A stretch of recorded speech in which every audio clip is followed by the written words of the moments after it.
زۆرن ئەو کەسایەتیانەی کە هەمیشە مێژوو باسییانەکات ژایەوەی کە کەسایەتی سیاسیەکان بن یاخود ئەدەبیەکان بن یاخود هونەریەکانیش بن بە هەر شێوەیەک بێت ئەبینی زۆر کات قسە و باسکردن یاخود کۆکردنەوەی بەشێک لە ژیان و لە بڵین تەواوی مێژووی ژیانی و کەسایەتیانە لەسەر ئەرکی هەندێک کەس بێگومان کاری لەسەرەکرێت. ئەمین فەیزی بەگێکێکە لەو کەسایەتیانەی کە خەڵکی شاری سلێمانیەوە لە ساڵی 1960 لەدایک بوو لە ساڵی 1925 لە تورکیا لە ئەستەمبوڵ کۆچی دوایی کردو. دیارم کەسایەتێت چلەوەی کە کەسایەتێکی سیاسی بووە و پێگێکی سیاسیشی هەبووە، بەڵام لەگەڵ ومانەشا چەندین بەهرەی بۆ لەوانە بڵین نووسەرێکی زۆر باش بووە و بیرکاریزانێکی زۆر باش بووە. دیارم مەشوە ئەکات کە زۆر کات بەشێک لە وەرگێڕەکان یاخود ئەو کەسانەی کە بڵین بە دوایی کەسایەتی مێژووەکانەوەن زۆر کات گەڕێن بۆم کەسایەتیانە بتوانن تەواو بەرهەموو بابەتانەی کە ئەوان لە ڕابردووە بڵاویان کردوەوە جارێکی تر بە هەر زمانێک بێ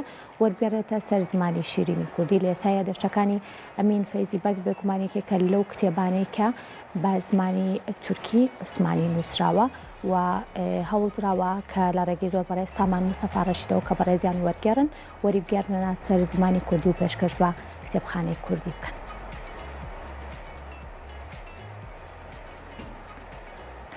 لە دوتوێی سەوسیوێک لاپەرەدا کتێبی داخی سەردەمی ڕابردوودا لە دەشتەکانی ئەمین فەیزی بەگ چاپ و بڵاوکرێتەوە. کتێبەکە سامان مستەفا ڕەشید لە تورکیا عوسمانی و کردوێتی بە کورتی و یەکێکی ترە لە بڵاوکراوەکانی دەستگای ڕۆشنبیری جەمال عێرفان. لە بەشێکی کتێبەکەدا هاتووە ئەمین فەیزی لە کادا ئەفسەر و پلەداری سەربازی، ئەدیب، مامۆستا و پەروەردکار و ئەندازیار و شاعیر و زمانزان و خولیای زانست و حکمت و بیرکاری و کەلام بووە. لە هەموو ئەو بوارانەدا هەم ئەسپی خۆی تاوداوە هەم جێگەدەستی خۆی بەسەر کۆی ئەو بابەتانەوە جێهێشتووە.